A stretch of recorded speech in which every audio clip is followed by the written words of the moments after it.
বাংলাদেশে আনুষ্ঠানিকভাবে যাত্রা শুরু করল স্যাটেলাইট ভিত্তিক ইন্টারনেট সেবাদাতা প্রতিষ্ঠান স্টারলিংক। এখন থেকে দেশের যে কোনো প্রান্তে পাওয়া যাবে উচ্চগতির ইন্টারনেট। কোনো স্পিড লিমিট নেই কোনো ডাটা লিমিট। স্পিড পাওয়া যাবে সর্বোচ্চ 300 MBPS পর্যন্ত। প্রধান উপদেষ্টার ডাক, টেলিযোগাযোগ ও তথ্য প্রযুক্তি বিষয়ক বিশেষ সহকারী ফয়েজ আহমেদ তৈয়ব স্টারলিংক চালুর বিষয়টি জানিয়েছেন। আজ মঙ্গলবার ফয়েজ আহমেদ নিজের ভেরিফাইড ফেসবুক পেজে এ সংক্রান্ত একটি পোস্টে লিখেছেন, স্টারলিংক অফিসিয়ালি বাংলাদেশে যাত্রা শুরু করেছে।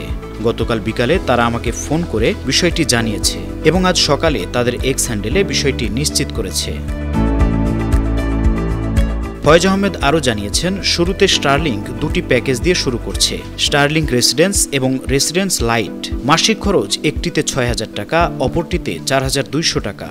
একটা প্যাকেজ হচ্ছে রেসিডেন্স, স্টারলিংক রেসিডেন্স, সেটা বাংলাদেশি গ্রাহকদের জন্য ৬,০০০ টাকা প্রতি মাসে। দ্বিতীয় প্যাকেজটা হচ্ছে স্টারলিংক লাইট, সেটা ৪২০০ টাকা করে। তবে সেটআপ যন্ত্রপাতির জন্য ৪৭,০০০ টাকা এককালীন খরচ হবে। এখানে কোনো স্পিড বা ডাটা লিমিট নেই। একজন ব্যক্তি ৩০০ MBPS পর্যন্ত গতির আনলিমিটেড ডাটা ব্যবহার করতে পারবেন। বাংলাদেশের গ্রাহকরা আজ থেকেই অর্ডার করতে পারবেন।